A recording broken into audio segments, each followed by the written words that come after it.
buongiorno a tutti.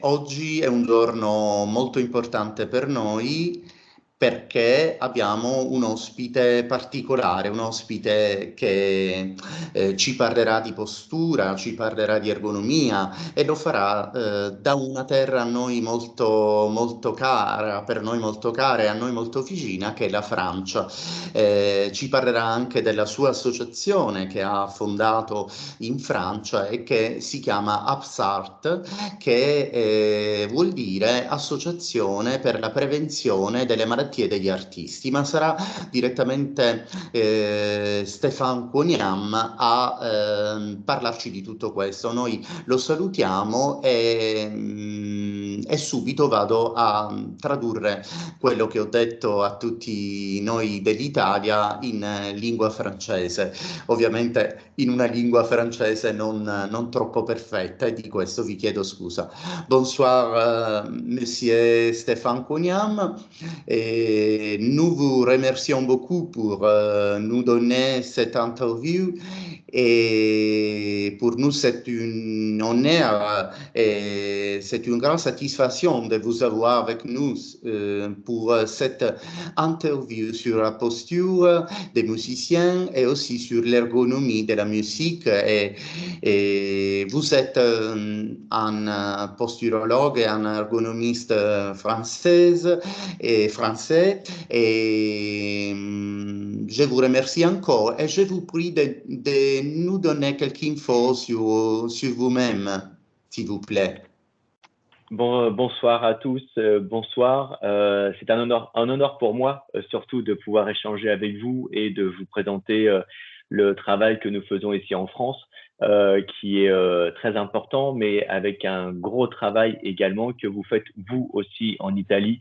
Et merci pour tout ce que vous faites en Italie pour les musiciens. Je suis désolé de ne pas parler italien. Voilà, donc merci beaucoup à vous de faire l'effort de parler français. Voilà, et merci encore. Alors pour l'association APSART a été créée en 2016 en France pour répondre à un besoin qui existe depuis longtemps auprès des musiciens, qui est de s'occuper de la prévention de la santé des musiciens et des artistes en général, parce que nous ne nous occupons pas uniquement des musiciens, mais de tous les artistes, c'est-à-dire aussi les danseurs, les chanteurs, les circassiens. Donc les circassiens sont ceux qui sont dans le cirque, les sculpteurs, les artistes plasticiens, les graffeurs, etc. Donc tous les artistes, qu'ils soient professionnels ou amateurs. Nous avons deux actions principales depuis 2016 que nous sommes créées. La première est de mettre en place des actions dans les structures culturelles comme les écoles de musique, les écoles de danse ou les conservatoires, dans lequel nous intervenons avec d'autres thérapeutes qui peuvent être des ostéopathes, des kinésithérapeutes, des diététiciens, des naturopathes, des réflexologues ou des posturologues comme moi, pour sensibiliser les professeurs et les élèves donc à la posture et à la santé du musicien en général. Et en deuxième action, nous établissons depuis 2016 un annuaire de thérapeutes donc qui existe en France mais aussi à l'étranger, pour permettre justement d'une part aux artistes de trouver des thérapeutes qui les connaissent et qui sont spécialisés dans les pathologies des artistes, et aussi aux thérapeutes de pouvoir dialoguer entre eux pour pouvoir échanger, puisque il y a à un moment, un thérapeute peut se retrouver coincé par rapport à une pathologie ou à un accompagnement de l'artiste, et se dire comment je vais faire pour pouvoir aller au-delà de ce que je sais faire. Et donc, il peut trouver dans cet annuaire d'autres thérapeutes sur lesquels il peut s'appuyer et envoyer son patient vers une autre approche thérapeutique. Voilà les actions organisées par APSART. Merci beaucoup. Je vais traduire Il nostro ospite, Stéphane Cognam, ha detto che nel 2016 ha fondato un'associazione francese che però poi ha anche dà aiuto anche altrove, che è tutta costituita da figure molto diverse tra loro. Ci sono ergonomi, ci sono posturologi, ci sono medici, ci sono anche osteopati. L'associazione è nata per due precisi motivi. Quello principale è di diffondere il concetto di salute degli artisti in tutto il territorio francese, ma non soltanto, e quello anche di creare un linguaggio comune tra professionisti della salute e musicisti, ma non soltanto musicisti, perché in realtà Stéphane Cognam diceva: noi ci occupiamo anche di artisti di circo. In Francia, questo lo aggiungo io, il circo è molto molto rispettato, di danza, di musica, di voce, ma ha detto anche le arti plastiche, quindi scultori, quindi pittori, e questo rende l'associazione Upsart un'associazione assolutamente importante per il bene, per la salute di tutti gli artisti del territorio. Mais en vérité, Stéphane, vous n'êtes pas seulement important pour la France, parce que je sais que vous travaillez aussi pour les autres pays, pour l'Italie, pour la Belgique, pour l'Espagne. Donc, vous êtes déjà jeune, mais aussi vous avez déjà eu une bonne chance de contacter tous les musiciens, les danseurs de presque toute l'Europe, n'est-ce pas? Tout à fait. Et la chance que nous avons, c'est que il existe des personnes comme vous partout en Europe et même ailleurs, puisque nous travaillons également avec le Québec. Pour justement arriver à référencer tous les professionnels comme vous en Italie qui travaillaient auprès des musiciens notamment et des artistes pour prendre soin d'eux. Et nous avons développé ce réseau de thérapeutes pour permettre aux artistes lorsqu'ils sont en déplacement ou en tournée, de pouvoir se dire, voilà, je suis peut-être français, mais je suis actuellement en train de faire un concert en Italie et j'ai un problème de santé, qui je peux contacter? Et donc de pouvoir permettre justement d'avoir ce réseau mondial qui se met en place. Stéphane Cognam ha detto che è vero, non lavorano soltanto in Francia, ma grazie anche a noi italiani, ha fatto un complimento anche a noi italiani, si sta creando una rete che permetta di assistere anche durante proprio gli spettacoli o durante le tournée gli artisti che hanno bisogno di qualsiasi tipo di approccio. Vous travaillez aussi et surtout sur la prévention. Stéphane, votre association a dans son nom le mot prévention. Nous sommes très contents, très heureux de savoir que APSA est totalement dédié à la prévention. Voulez-vous peut-être nous dire quelque chose sur l'importance de la prévention avant de parler d'ergonomie et de posturologie? Oui, Merci. avec plaisir. En fait, l'idée est toujours d'arriver le plus en amont possible, donc avant que des troubles arrivent. Et donc c'est pour ça que notamment les interventions que nous faisons dans les écoles de musique ou les conservatoires sont vraiment travaillées avec les professeurs et avec l'équipe pédagogique pour connaître quelles sont les difficultés rencontrées par les professeurs et les élèves pour pouvoir arriver le plus en amont possible des problèmes pouvant être rencontrés. Et c'est pour ça, par exemple, que nous parlons d'alimentation, de sommeil, de gestion des émotions, de gestion du stress, avec l'approche de sophrologie, de méthodes comme le Feldenkrais ou les méthodes Alexander, que nous donnons aussi des notions d'alimentation, et donc comment manger, quoi manger, à quelle heure manger. Donc nous travaillons vraiment sur cette prévention au maximum.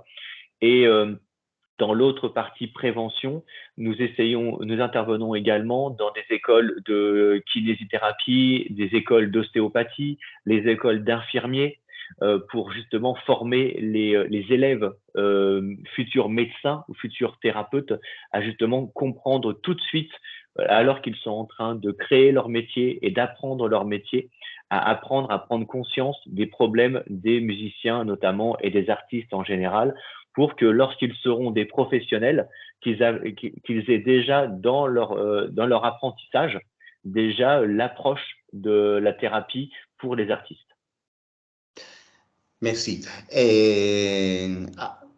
Monsieur Cuniam ha detto che la parola prevenzione per loro è importantissima. Io chiedevo come mai avessero addirittura scelto di inserire la parola prevenzione nell'acronimo della loro associazione APSA.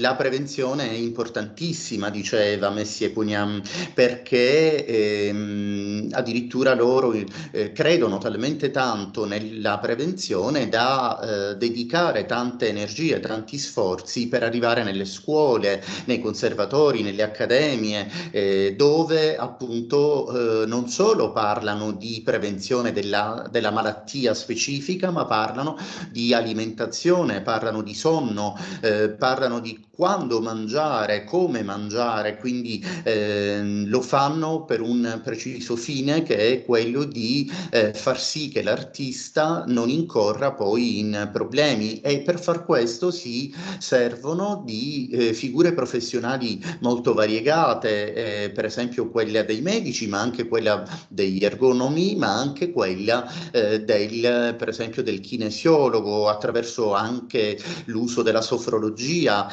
In Italia noi non conosciamo il significato della parola sofrologia, ma nei paesi di lingua francofona, questo ovviamente lo sto dicendo io per spiegare, questo non l'ha detto Messie Cuniam, ma la sofrologia invece nei paesi di lingua francofona è molto utilizzata. Anzi, io farei una domanda al nostro gradito ospite, chiedendo proprio di spiegarci, magari in maniera molto veloce, che cosa è la sofrologia. Monsieur Cuniam, je vous prie de m'excuser. En Italie, la sophrologie n'est pas bien connue. Vous avez parlé de la figure très importante de la sophrologie et du sophrologue. Pouvez-vous, avec pas de spécificité, pouvez-vous nous dire quelque chose sur la sophrologie, parce que nous sommes très intéressés à cet argument, à cette oui, merci. En fait, alors, les sophrologues en parleront mieux que moi, mais la sophrologie l'approche sophrologique que nous proposons, et surtout pour permettre justement aux artistes en général de faire corps avec leurs émotions, d'accepter leurs émotions, et donc d'utiliser plutôt leurs émotions comme étant une force et pas une barrière ou une faiblesse. On sait que beaucoup de musiciens, notamment, ou d'artistes en général, ont ce qu'on appelle par exemple une anxiété de performance. Donc le stress est tellement fort qu'ils n'arrivent pas à pratiquer leur art, ou en tout cas le stress étant tellement fort que cela les bloque dans leur performance. Et même dans leur pratique. Et donc, cette sophrologie permet justement d'apprendre à mieux respirer, à mieux être ce qu'on appelle être ancré dans le sol et dans le présent. Donc, pour justement avoir cette vision globale de son environnement, apprendre à se connaître soi-même, apprendre aussi à gérer ses émotions, et à faire avec ses émotions et pas contre ses émotions. Merci. È molto interessante quello che ci ha appena detto Messie Stéphane.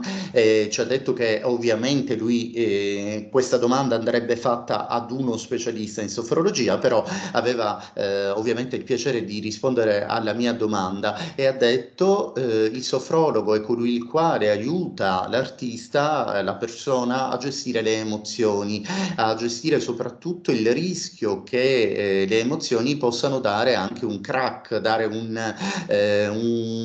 fermo, costituire quindi una grave lesione che possa poi inficiare la performance. Allora il sofrologo lavora sul respiro, lavora sulla gestione proprio per far sì che le emozioni non siano eccessivamente inficianti la performance. Merci Stéphane. Alors, vous êtes un spécialiste en ergonomie et en posturologie et vous vous occupez des artistes, de médecine des arts. Et, alors, je vous prie, s'il vous plaît, de nous parler de l'ergonomie, du travail que vous faites, parce que pour nous, c'est très important de comprendre, de faire une communication avec vous pour améliorer notre travail en Italie et pour faire connaître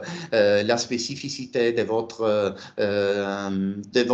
travail en France. Merci. D'accord.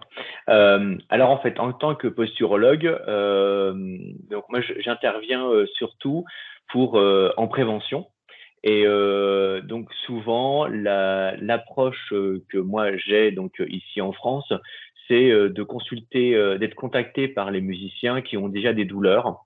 Et on sait que les musiciens notamment, quand ils ont des douleurs, ils vont surtout voir les kinés ou les ostéopathes pour régler leurs douleurs. Sauf que les musiciens qui ont mal vont régulièrement voir les kinés ou ostéopathes. Donc, ils ont mal, le kiné les soigne ou l'ostéopathe les soigne, et 3 mois après ou 6 mois après, le musicien retourne voir le kiné, du thérapeute ou l'ostéopathe pour se soigner. Moi, ce que je fais, c'est que je viens travailler sur les causes des problèmes de douleur. En tant que posturologue, je vais examiner tout ce qui est déséquilibre postural. Donc, pour simplifier, je vais examiner s'il y a des dysfonctionnements au niveau des pieds, au niveau des mâchoires, au niveau des oreilles ou au niveau des yeux, pour justement, s'il y a un déséquilibre, savoir quelle est la cause donc des douleurs. Et l'exemple concret que je peux vous donner, c'est imaginons un violoniste. Donc il doit regarder donc sa main gauche régulièrement. Si il y a forcément des douleurs au niveau donc des cervicales et donc il doit avoir une torsion cervicale donc sur la gauche. Imaginons qu'il a très mal au niveau des cervicales. Il doit tout le temps regarder sa main gauche pour ses doigtés et pour les accords. Si son œil gauche ne fonctionne pas très bien, c'est-à-dire que si au cas où, quand il doit regarder sur la gauche, son œil gauche étant fatigué, il ne regarde pas vers la gauche, mais il regarde tout droit parce qu'il est fatigué, ses muscles oculomoteurs, les muscles des yeux ne fonctionnent pas très bien. Il va forcément utiliser plus son œil droit pour regarder à gauche. Et donc, il va tourner encore plus la tête vers la gauche pour que ce soit l'œil droit qui regarde et pas l'œil gauche, puisque l'œil gauche est fatigué. Si au cas où il n'y a pas d'examen au niveau de ses yeux pour comprendre si l'œil gauche fonctionne bien ou ne fonctionne pas bien, donc le musicien continuera à avoir mal donc au niveau des cervicales, puisqu'il tournera encore plus sa tête vers la gauche pour pouvoir regarder sa main gauche. Alors que si son œil gauche est réparé, donc il aura moins besoin de tourner sa tête vers la gauche pour pouvoir justement regarder ses doigtés. Donc il diminuera ses torsions gauches. Ah, donc c'est le travail que je fais en tant que posturo. C'est un exemple, par exemple. Merci, très, très intéressant. Et Monsieur Stéphane Quoniam è principalmente un posturologo. Il posturologo può essere un chiropratico, un osteopata, possono occuparsi di posturologia tante figure professionali. Nello specifico lui si occupa di trovare il modo per aiutare gli artisti lavorando sui piedi o lavorando sulle ginocchia, sulle orecchie, sugli occhi, sulla cervicale, sulla mandibola. Sono zone anatomiche molto importanti perché sono anche zone funzionali, non sono soltanto zone anatomiche, ma hanno delle funzioni ben precise che coinvolgono anche il sistema dell'equilibrio, il sistema vestibolare. Ha fatto un esempio molto interessante perché ci ha detto: prendiamo l'esempio del violinista, il violinista che deve tenere sul braccio sinistro il violino e che deve usare la mano destra per suonare, deve girare il capo verso sinistra perché deve ovviamente per esigenze di performance deve proprio girare il capo e il collo verso sinistra, creando quindi delle tensioni muscolari estreme, delle tensioni muscolari non ordinarie nella regione cervicale, e gli occhi devono aiutare il movimento degli muscoli cervicali e non contrastarlo, per cui diceva è importante anche il lavoro del posturologo, dell'ergonomista o dell'ergonomo per cercare di far sì che non ci sia, a causa di un problema dell'occhio o di un'alterata postura di strumento, non ci siano problemi anche legati all'intervento per esempio dell'occhio destro. E quindi diceva il mio è un lavoro molto, molto specifico perché non devo soltanto occuparmi di postura, ma devo occuparmi di postura during performance, cioè durante la performance, pendant la performance. Merci, c'est très intéressant votre travail. Je vous remercie parce que vous êtes en train de nous parler de cette topic-ci. Et alors, Stéphane, tu as dit que ton travail est un travail sur la scène aussi. Que vous devez aussi aller sur la scène, vous devez travailler à côté directement, à côté des musiciens. Donc, ce que vous étiez en train de dire maintenant, il y a quelques minutes, vous le faisiez aussi pendant les tournées des musiciens, pendant la formation orchestrale ou seulement dans votre boulot?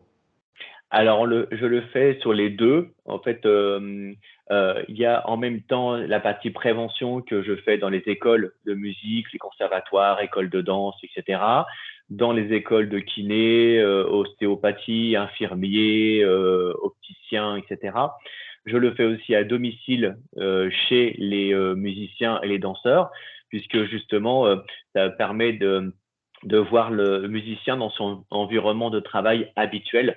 Voilà, et quel espace de travail se donne le musicien, par exemple, pour répéter donc chez lui. Et, euh, et je le fais également aussi sur scène, alors pour des orchestres, pour voir justement comment les musiciens jouent en direct pendant la répétition, par exemple. Et je le fais également pour ce qu'on appelle des groupes de musique actuelle, donc tout ce qui est rock, métal, etc.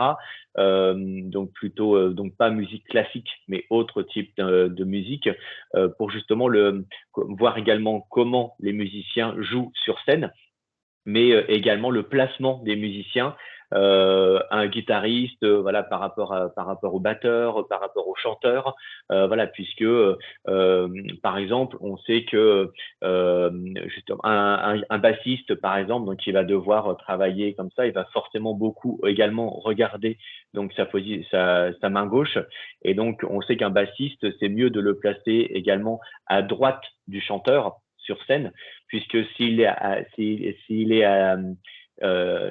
tout le temps s'il est tout le temps à droite du chanteur, il va regarder sa main gauche et il va regarder le chanteur toujours dans la même direction. Donc, on va plutôt positionner le bassiste donc à la gauche du chanteur pour que justement le bassiste puisse regarder sa main gauche et régulièrement regarder également le chanteur pour pouvoir avoir ce mouvement donc régulier, donc et pas uniquement toujours dans la même direction, ce qui va forcément contracter les muscles toujours dans le même sens. Donc, en termes d'ergonomie et donc de posturologie, il y a ce lien entre posturologie et ergonomie pour pouvoir allier donc et les contraintes posturologiques et aussi l'aménagement ergonomique donc d'un groupe sur scène pour justement réduire les contraintes posturologiques. Très intéressant, merci. Allora, Messie Stéphane ha detto cose interessantissime, ha detto che il lavoro che lui e loro come associazione svolgono è un lavoro che si rivolge sia ai singoli in ambulatorio, sia alle orchestre, per esempio se si parla di musica classica durante le prove, le répétitions, ma anche è un lavoro che si fa a domicilio, direttamente nella casa dell'artista. È un lavoro che coinvolge non soltanto i muscoli della cervicale o i muscoli delle mani, ma è un lavoro proprio di intelligenza, un lavoro dove bisogna anche avere delle competenze musicali, delle conoscenze non soltanto di musica classica, ma anche di musica contemporanea, di musica pop, rock, perché per esempio il ruolo dell'ergonomo è quello di capire se per esempio il bassista debba stare alla destra o alla sinistra del cantante, perché quando l'occhio destro, perché il bassista suona ovviamente con la mano sinistra, quindi deve guardare con l'occhio sinistro la tastiera del basso, ma con l'occhio destro deve guardare il cantante. E allora un'idea che potrebbe venire fuori da una consapevolezza dalle competenze di medicina dell'arte, di ergonomia in medicina dell'arte, è quella di posizionare il bassista alla destra del cantante, in modo tale che la muscolatura della regione cervicale non venga sottoposta a stress, che sarebbe qualcosa di anti-ergonomico. Monsieur Quoniam, vous êtes très gentil. Alors, je voulais vous demander, vous avez déjà nommé le mot ergonomie et nous avez expliqué très bien, très simplement, je vous remercie, quel est votre travail quand, par exemple, vous devez travailler avec le violoniste ou le bassiste. Mais l'ergonomie, qu'est-ce que c'est l'ergonomie? En Italie, il existe aussi le mot ergonomia, et pour nous, c'est le travail qui a la finalité de rendre économique, économique le travail musculaire. Mais je sais que l'ergonomie, c'est quelque chose de plus. Alors, vous êtes aussi un musicien, monsieur Stéphane? Ah non, je suis danseur, je ne suis pas musicien. Ah, Je vous envie je vous envie beaucoup. Alors, je vous demande quelle est la signification réelle du mot ergonomie, aussi dans la musique, aussi dans la danse. Io ho chiesto a Stefan di spiegare a noi cosa significhi realmente la parola ergonomia e poi gli ho chiesto, voi siete anche un musicista? E lui mi ha risposto, je suis un danseur, io sono un ballerino. E io allora ho risposto che ho un'invidia grandissima nei suoi confronti perché amo la danza, j'aime la danza aussi. Alors, monsieur Stéphane, à vous la parole. Alors, l'ergonomie, enfin, en ergonomie, il y a différentes sortes d'ergonomie, et notamment enseignées en France et à l'étranger. Moi, la formation d'ergonomie que j'ai, l'ergonomie signifie d'adapter le travail à l'homme. Donc, l'enseignement qui m'a été transmis, c'est vraiment d'avoir cette vision globale du travail et d'adapter le travail donc à la personne et pas l'inverse. Donc, ce n'est pas et donc dans l'adaptation que j'en fais donc au sein de l'activité artistique, c'est justement que ce ne soit pas d'arriver à convaincre les musiciens et les artistes que ce n'est pas à eux de s'adapter à leur instrument, mais qu'il faut, il faut adapter l'instrument à leur morphologie, et d'où le travail, par exemple, qu'on peut faire, qui commence à se faire avec certains facteurs d'instruments pour adapter ou modifier l'instrument pour qu'il puisse correspondre à la morphologie donc du musicien, et pas à l'inverse. Ce n'est pas au musicien de faire avec son instrument, c'est plutôt à l'instrument qu'il doit faire avec le corps humain. Et, et en ergonomie, donc c'est une vision globale de la personne et de l'environnement de travail.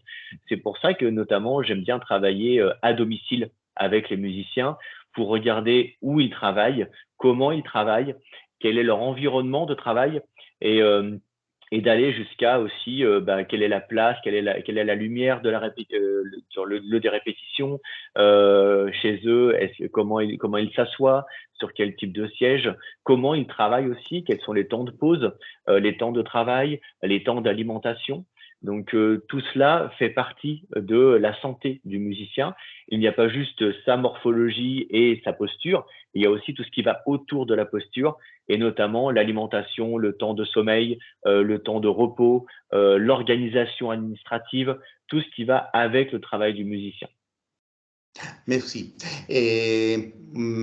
Stefan Cognan ha risposto alla domanda che l'ergonomia è qualcosa di molto interessante e di molto più rispetto a quello che generalmente si pensi. In realtà la definizione di ergonomia in ambito di medicina dell'arte è quella di adattare lo strumento alla persona e non la persona allo strumento, cioè non bisogna mai che l'artista, il musicista debba trovare dei compensi antifisiologici per adattarsi allo strumento, e semmai il contrario, è lo strumento che deve adattarsi alla persona. Questo è molto molto importante e molto interessante. Poi ha aggiunto anche che quando si parla di ergonomia però non si intende solo questo, ma si intende per esempio anche il concetto di rispetto del sonno, rispetto dell'alimentazione, in modo tale che tutto ruoti attorno all'artista e non sia l'artista che debba ruotare attorno agli orari, all'orologio, al mangiare, ma che sia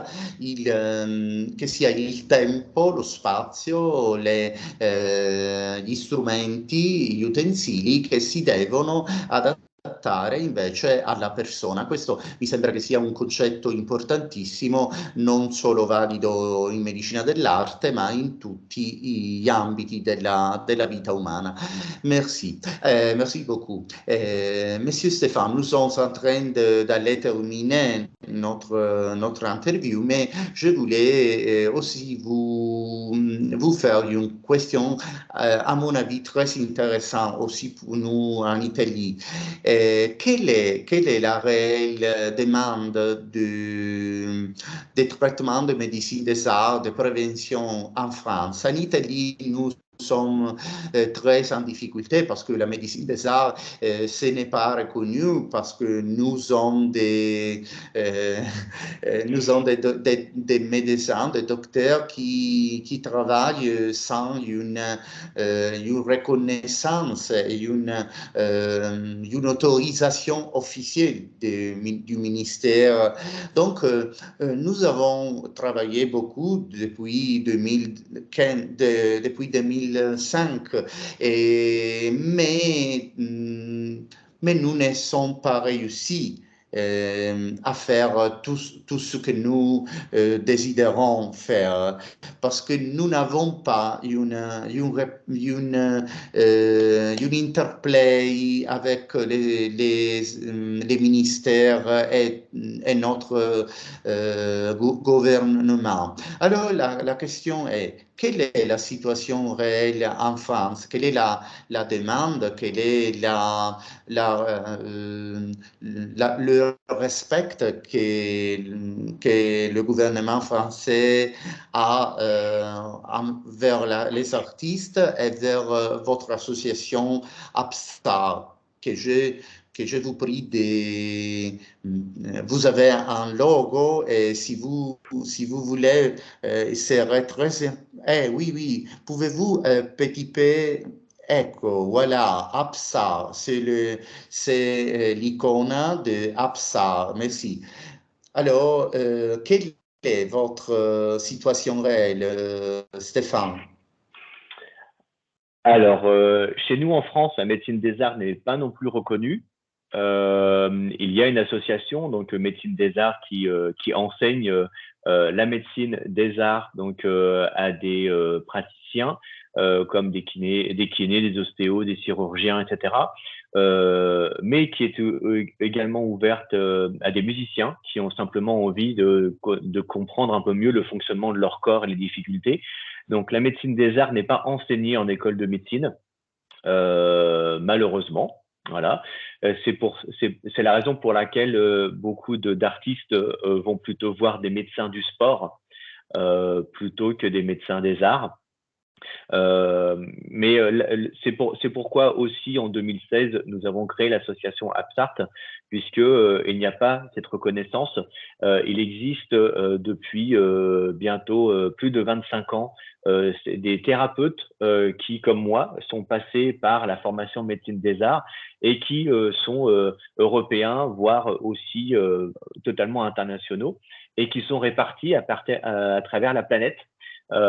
Et qui ne sont pas connus comme étant des médecins des arts et qui continuent à utiliser à pratiquer comme n'importe quel médecin ou voilà partout dans le monde, mais sans être reconnus comme médecins des arts.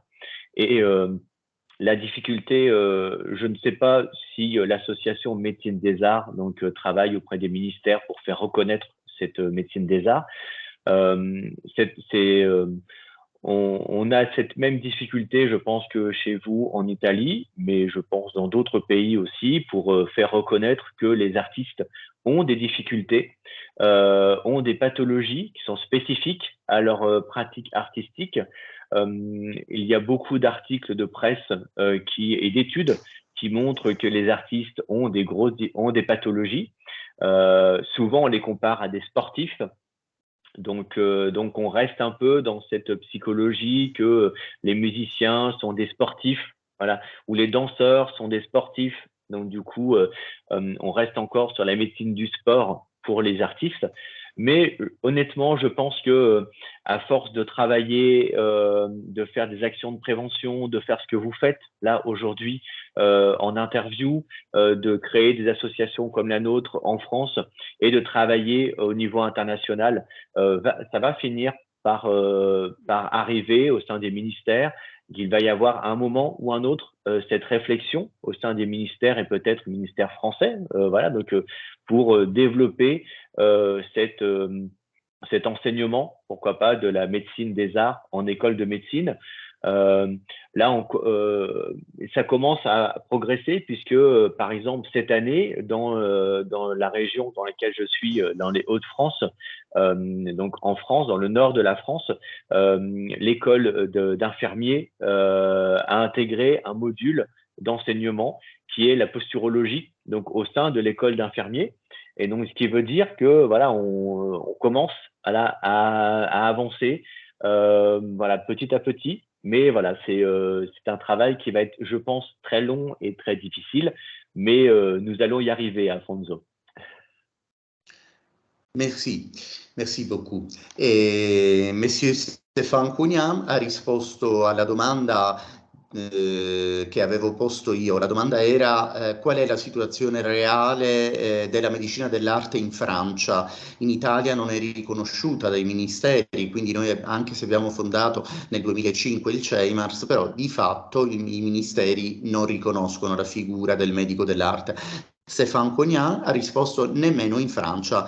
In Francia la medicina dell'arte non è riconosciuta, per cui sono tanti in realtà ad occuparsi di medicina dell'arte e dello spettacolo vivente, Médecine des Arts du Spectacle Vivant, la chiamano in Francia, e però non è riconosciuta, per cui ecco la ragione per cui ci sono due associazioni, quella di Monsieur Stéphane Cuniam, che appunto si chiama APSA, ma anche Médecine des Arts, è un'altra associazione che si occupa di formazione dei professionisti della salute. In realtà, diceva Monsieur Cuniam, servirebbe tanto la figura del medico dell'arte o del clinico dell'arte riconosciuta, perché anche ormai è chiaro in tutto il mondo che le malattie specifiche dell'artista sono diverse da quelle del medico dello sport. Diceva che un grande passo avanti è stato quello che nella sua regione, a Lille, Monsieur Coniam è a Lille, nel nord della Francia, e diceva nella mia regione finalmente qualche mese fa è stato possibile tenere delle lezioni di posturologia per la scuola di infermieristica, e questo è un passo avanti che fa ben sperare. Queste sono state le parole di Monsieur Stéphane Coniam. Monsieur Coniam, nous ne voyons plus votre caméra, et je pense que peut-être il y a quelques problèmes. Ah non, les voilà, les voilà.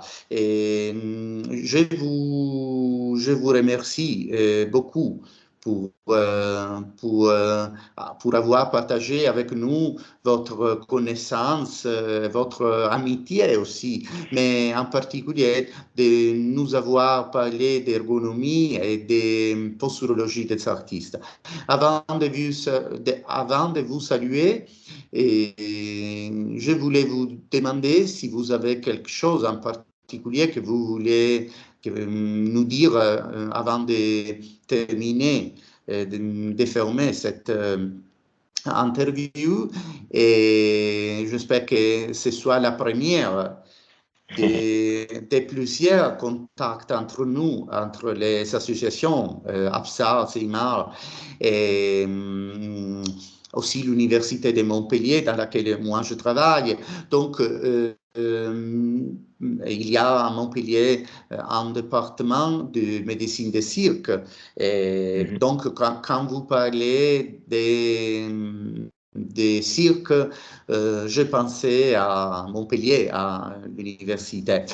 Donc, vous avez peut-être quelque chose à laquelle vous tenez particulièrement et vous voulez nous dire ou non, monsieur. Oui, juste avant de vous dire merci, simplement, voilà, déjà, voilà, vraiment merci parce que les Italiens ont beaucoup de chance aussi de vous avoir. Il n'y a pas beaucoup de pays en Europe et à travers le monde qui ont la chance de vous avoir et d'avoir des services qui permettent de prendre soin des artistes et des musiciens.